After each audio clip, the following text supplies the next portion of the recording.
मैं सच बताऊं, मयूर डर के ना भाग गया था हिमाचल कि मैं नहीं करूंगा शादी, तुम लोग कुछ भी कर लो। Hi guys, welcome back to our channel. And we are engaged. तू ही सबसे पहले हो, रातों में बातें तेरी, ना नींद को दे जगा, तेरे पास हर पल रहूं, यही आरज़ू है मेरी, सांसों में तेरी महक हो, हाथों में हाथ तेरा, मेरे सीने की धड़कन बन गया।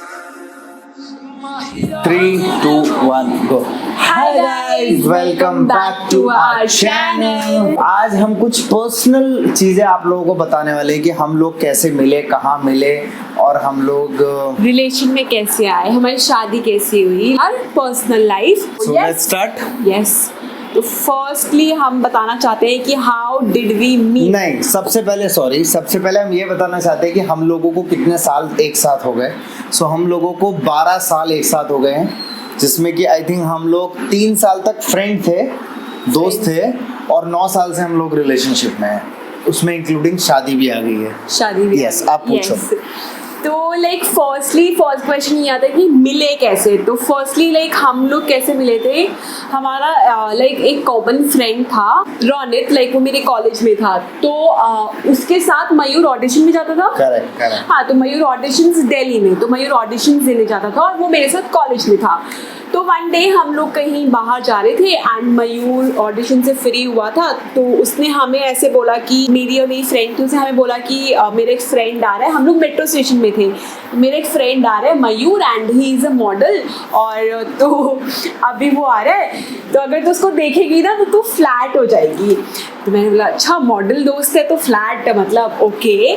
लड़केबाज थी तू जब? तब मैं सिंगल थी, that time I was single. हाँ, तो मैंने बोला ओके। तो मयूर आया लिफ्ट से खुलते हुए और कहता है कि आ गया मेरा दोस्त। तो मयूर आया, लाइक मॉडल, ध्यान से आपको क्या लगता है, लंबा लड़का होगा, पर्सनालिटी अच्छी होगी, लाइक अच्छा होगा। वहाँ से आ रहा छोटा सा लड़का चलता है, वह ब्लैक शर्ट में कलरफुल बेल्ट पहनी हुई है, बूट्स पहने और बाल खड़े। हाँ, अगर उस टाइम का हम ना, मैं आपको पिक्चर भी लगा दूंगी कि मयूर कैसा दिखता था। तो बाल खड़े, तो आई वाज लाइक ये दोस्त है? तो कहता हाँ ये मेरा दोस्त। मैंने है मॉडल है? कहता हाँ मॉडल है। तो बोला ओके। तो फिर तब हम लोग फर्स्ट टाइम वो था जब हम मेट्रो स्टेशन में मिले थे, है ना। एक्चुअली मेरे लिए भी एक डिफरेंट वो था, क्योंकि मैं गाजियाबाद, मतलब जिस जगह से मैं हूँ वहाँ पे मतलब इतना खुल के लोग नहीं मिलते एक दूसरे, स्पेशली लड़कियाँ। तो मेरे लिए भी एक बहुत बड़ा वो था कि मतलब ये साकेत वाकेत में बैठने वाले, और अपन तो रेडी पे टिक्की खाने वालों में से थे। तो अपने लिए बिल्कुल डिफरेंट था जब मैं इससे मिला फर्स्ट टाइम। तो मतलब ये था कि कम बोलती थी, ये बकवास भी कम करती थी जितने, अभी तो खैर अलग लेवल पे पहुंच गई। बट ये था कि हम लोग काफ़ी कम वक्त में काफ़ी अच्छे फ्रेंड बन गए। उस टाइम मैंने एक शो किया था, एक रियलिटी शो किया था जो कि यूटीवी बिंदास पे आता था, इमोशनल अत्याचार। सो वो मतलब काफी हिट भी हो गया था। तो फिर वो स्पेशल एक एपिसोड था कि जॉन इब्राहिम का एक मूवी आ रहा था, एंड वो भी मैं फोटो आपके साइड में लगा दूंगा। जॉन इब्राहिम इसमें उसमें सेलिब्रिटी थे एंड मयूर उस वाले इमोशनल अत्याचार में गया था। तो जॉन के साथ इसका इंटरेक्शन था एंड उन्होंने क्वेश्चंस किए थे। तो इसको जो भी लड़की के साथ धोखा मिला, लाइक बहुत कम टाइम के लिए उनके साथ रिलेशन में था जो भी लड़की थी, तो उसके साथ धोखा मिला, तो वो वाला एपिसोड था। हम लोग आई थिंक 8 और 9 में मिले हैं, राइट? हाँ। और उसके बाद फिर 11, मतलब 3-4 साल मैंने बहुत मस्ती करी। इनका पूरा ग्रुप था जिसके अंदर मैं खुद ज्वाइन हो गया था। तो ऐसे हम लोग मिले और ऐसे हम एक बेस्ट फ्रेंड बोल सकते हैं हम लोग। जो कि एक्चुअली हम लोग बेस्ट फ्रेंड्स बन गए थे। तो यस, इस तरीके से हम मिले। तो हमारा दूसरा क्वेश्चन, लाइक हम लोग रिलेशन में कैसे आए?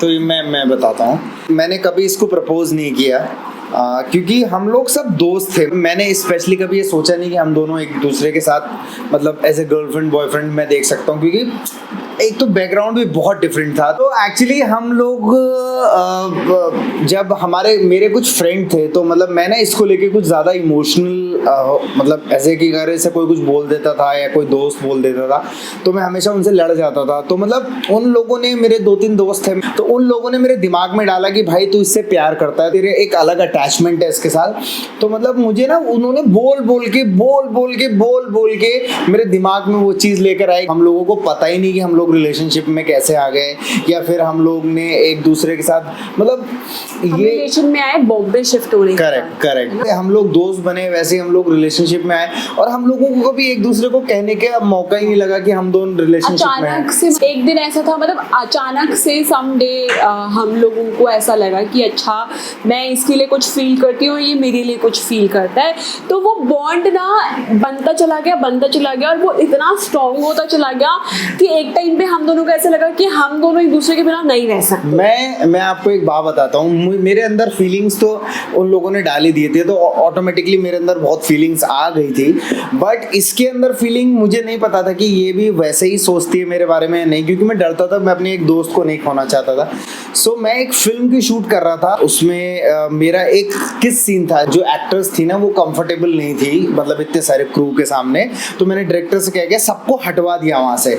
तो मुझे फर्स्ट टाइम ऐसा मुझे मतलब इसको ना बहुत ज़्यादा बुरा लग गया था उस मोमेंट पे, और मैं वो कभी भूल नहीं सकता कि मतलब वो जेलस वाली फील होता है। ये डिनाई करेगी, मैं डिनाई नहीं करूंगी। हाँ। मैं ये बोलना चाहती हूँ कि जैसे इसके फ्रेंड्स ने इसको बोला कि तू मेरे लिए फील करता है, वैसे दैट टाइम जब सबने सारे क्रू को हटा दिया तो वैरायटी के अंदर मुझे बाकी लोगों ने ये बोला कि तू क्यों इतनी वो हो रही है, तुझे क्यों बुरा लग रहा है। तो उस टाइम पे उन लोगों ने मेरे अंदर जताया कि हाँ तू मयूर के लिए कुछ फील करती है। तो दोनों को ऐसे ही पता जताया कि हम लोग को हाँ, एक दूसरे के लिए फील करते हैं। हाँ, क्योंकि हम लोग तो बहुत अच्छे दोस्त थे और हम लोग खुश थे, अभी भी वैसे हम खुश हैं। लेकिन मतलब एक वो मोमेंट ऐसा था कि जो कि इसको पता चला और जब मेरे दोस्तों के थ्रू मुझे पता चला, और आज ये मेरी बीवी है। इसीलिए अगर आप लोगों को व्लॉग में ऐसा लगता हो कि मैं मयूर को समटाइम्स तू करके बात करती हूँ या तू ये करेगा तू वो करेगा, तो हम लोग ना पहले बेस्ट फ्रेंड्स थे। तो इसीलिए हमको तब से आदत है कि मैं इसको तू करके ही बात करती हूँ। बहुत अभी मैं सीख रही हूँ तुम बोलना, आप तो बहुत दूर की बात है, बट तुम में समटाइम्स होता है कि मैं बोलती हूँ। नहीं, आप ये जिंदगी में कभी नहीं बोल पाएगी। तो तब से हमें आदत है, लाइक ये भी मुझसे तू करके बात करते हो, मैं भी इसे तू करके बात करती हूँ। तो लोगों को ना कभी कभी ऐसे लगता है यार हस्बैंड वाइफ है, तू करके बात करते हो एक दूसरे से, आप करके बात किया करो। बट नहीं, हम पहले दोस्त थे, हम पहले फ्रेंड्स थे, इसलिए हमें तब से आदत है। तो वो बट हम दोस्त है और दोस्त ही रहेंगे। 3-4 महीने हो गए हम लोगों की शादी को, हम लोगों को वही सेम फीलिंग है जैसे हमारी पहले। मतलब कुछ भी ऐसा नहीं है कि हम लोग रिलेशनशिप के बाद भी बॉम्बे में कितना ऑलमोस्ट 6-7 साल अलग रहे एक दूसरे से, हम कभी साथ में नहीं रहे। हम लॉकडाउन में भी, जब लॉकडाउन हुआ तब हम लोग एक दूसरे के साथ रहे हैं, वो भी 6 लोग थे हमारे साथ। ये मेरा पहले से ही क्लियर था कि हम लोग साथ में नहीं रहेंगे, हम लोग साथ में जब रहेंगे शादी के बाद। तो now the next question is कि हम लोगों का शादी का कैसे बना। लाइक रिलेशनशिप में तो हम आ गए, तो शादी का फैमिलीज में कैसे पता चला, हम दोनों को कैसे फील हुआ कि हम दोनों को शादी करनी चाहिए। मैं आपको पहली चीज बताती हूँ कि मयूर जो है ना वो शादी नाम से बहुत डरता था। मैं एक्सप्लेन करूँगा। इसकी फैमिली में तो पहले से ही पता चल गया था, मम्मी को, दीदी को, सबको इसकी फैमिली पता था। मेरे को मेरी फैमिली बताने के लिए काफ़ी टाइम लगा, और मम्मी एक टाइम ऐसा आ गया था कि मेरे पेरेंट्स मेरे लिए लड़का ढूंढने लग गए थे और बोल रहे थे शादी कर लो, अगर कोई है तो बता दो। बट मैं नहीं बता रही थी, बिकॉज ऐसा प्रॉब्लम है, लास्ट मोमेंट तक कुछ नहीं बताती है। नहीं, तो मैं नहीं बता रही थी। तो एक दिन मेरी मम्मी ने, मेरी फ्रेंड ने कृतिका, उसको बोला कि तू बता दिया अगर उसकी लाइफ में कोई है, हम लड़का नहीं ढूंढे। तो उसने मम्मी को बता दिया हाँ आंटी मयूर है उसकी लाइफ में, आप मत ढूंढना कोई। तो ऐसे मेरी फैमिली को पता चला। तो धीरे धीरे सारी चीज़ें स्मूथ होती गई, बिकॉज मुझे बहुत डर था कि मेरी फैमिली को पता चलेगा तो क्या होगा। बट बहुत ही स्मूथली सारी चीज़ें गई थी। तो यस, मयूर को बहुत डर था और बहुत टाइम तक ऐसा था कि मयूर ना मना ही करता रहा। सब बोलते थे यार आप 30 क्रॉस कर गई हो, प्लीज़ शादी कर लो, बिकॉज 30 एक ऐसा एज होता है ना कि आप तो शादी कर लेनी चाहिए, रिलेशनशिप में हो, आप किस बात का डर है। तो बट मयूर हमेशा से शादी नाम से ऐसा था कि हमेशा इसकी फैमिली से भी लड़ाई होती थी, मेरे लिए भी। तो मैं हमेशा सोचती थी यार कि मतलब कैसे करें, but that was lucky day जब 26 मई को हमारी शादी हुई थी, है ना? नहीं ऐसी बात नहीं थी। मैं एक्चुअली एक्सप्लेन करता हूँ। मुझे ना कुछ सालों से मेरा मतलब 2-3 साल मेरा करियर थोड़ा सा अप एंड डाउन्स बहुत आए मेरे करियर में, और वो एक ऐसा मोमेंट था कि मैं ना काफ़ी दूर की सोचता हूँ। अगर आप फिनेंशियली स्टैब्लिश है ना तो कहीं ना कहीं एक वो बहुत अच्छा साइन है, और आप जब अपनी लाइफ स्टार्ट कर सकते हो। तो कहीं ना कहीं मेरे साथ एक बहुत बड़ा इशू था, और मैं ना लाइफ को लेके बहुत प्रैक्टिकल हूँ, क्योंकि प्यार से और इन सब चीज़ों से आप लाइफ नहीं चला सकते। सो आप लोगों को कमाना वो बहुत ज़्यादा एक इम्पॉर्टेंट है। ये जर्नी हमारी है, ये लाइन हमने खुद चूज़ करी थी, इसलिए हमारा कोई हक नहीं बनता था कि हम अपनी फैमिली को भी परेशान करें। सो मेरा एक यही रीज़न था कि एटलीस्ट कुछ एक स्टेबिलिटी हो अपनी लाइफ में, कि अपना कि हम लोग अगर हम 40-50 हज़ार रुपये का बिजनेस हम घर में रह रहे हैं, उसका हम रेंट अच्छे से दे पाएँ, हम अच्छे से रह पाएँ, हमारी लाइफ सब हो जाए। फिर मैं ये सब चीज़ें बहुत ज़्यादा लाइफस्टाइल है वो अच्छे से सारी चीज़ें हो, किसी चीज़ की परेशानी नहीं। इसको ये था कि ओवरऑल एक रिस्पॉन्सिबिलिटी आ जाती है ना, तो मतलब वो मैं ऐसा सोच रहा था, बट ऐसा नहीं है। फिर एक टाइम ऐसा आया कि मैंने एक्सेप्ट किया कि लेट्स गेट मैरिड, और फिर ये कोविड आ गया। फिर ये कोविड एक्चुअली हम लोग नवंबर 2020 को ही शादी करने वाले थे। मैं पूरी तरीके से माइंड सेट कर चुका था, बट मैंने क्लियर कर दिया था अपने घर वालों से कि कोई भी फंक्शन नहीं होगा, कोई धड़ाका नहीं होगा, कोई तंबू नहीं लगेंगे, मैं घोड़े पे नहीं बैठूंगा, हम लोगों की शादी चुपचाप और कोर्ट मैरिज होगी। इसके लिए मैं बहुत लड़ा हूँ। मेरी मम्मी, मेरे घर वाले सब यही बोलते रहे थे कि हम लोग अपने रिश्तेदारों को बुलाना चाहते हैं। इसके घर वाले, मैंने बोला भाई तू अपना संभाल, मैं अपना संभालूंगा। ये बहुत बड़ा क्वेश्चन था कि हमारी शादी किस तरीके से हुई, बातचीत शुरू हुई। हमारी शादी कैसे हुई और किस तरीके से हुई? तो हमारी शादी एक्चुअली हम लोग नवंबर में शादी करने वाले थे, बट कोविड की वजह से हमारी शादी नहीं हो पाई। सबसे पहले जो डेट निकला था वो था 14 मई। हाँ, तो मैं बताती हूँ। हमारा पहला डेट था नवंबर, देन हमारा डेट आया मई। तो मई में हमें 14 मई को हमें शादी करनी थी। और एक्चुअली मेरा ड्रीम था, बिकॉज मैं बहुत बड़ी भोले की भक्त हूँ, भोलेनाथ की, और मेरे को शादी करनी थी त्रियोगी नारायण में, जो केदारनाथ के पास मंदिर है, और वहाँ पे शिव पार्वती ने शादी करी थी। तो मुझे वहाँ जाके शादी करनी थी। तो मैं हमेशा मयूर को बोलती थी कि मुझे वहाँ शादी करनी है, ये मेरा ड्रीम है। तो वो मेरा ड्रीम बनते बनते इसका भी ड्रीम बन गया कि हम दोनों वहीं शादी करें। मैंने कितनी लड़ाई लड़ी है इसके लिए घर पे कि मुझे वहाँ शादी करनी है। हम दोबारा से 2021 नवंबर तक जाते हैं, लेकिन इस बंदी, ये औरतें सारी, ये सारी की सारी दीदी, ये मम्मी, ये तो इसकी मम्मी, सब फिर एक साइड हो गए और मैं फंस गया। नहीं, तो मई 10 को हम बॉम्बे से दिल्ली गए। देन 14 में हमारी निकली थी, बट नहीं हो पाया क्योंकि मंदिर सारे बंद थे। दिल्ली के सारे आर्य समाज मंदिर बंद थे, दिल्ली के सारे बैंक्वेट हॉल बंद थे, सारे फार्म हाउसेस बंद थे, एवरीथिंग वाज क्लोज्ड कि हम शादी नहीं कर सकते क्योंकि आर्य समाज मंदिर तक बंद है। तो हम कहाँ शादी करेंगे? ऊपर जाना तो बहुत दूर की बात है। बट हमने सोचा कि हम मई से नवंबर पुश करें, बट लोगों ने बोला कि थर्ड वेव आ रही है, तो थर्ड वेव आ जाएगी तो हम क्या करेंगे? हमें नहीं समझ आ रहा था कि हम क्या करें।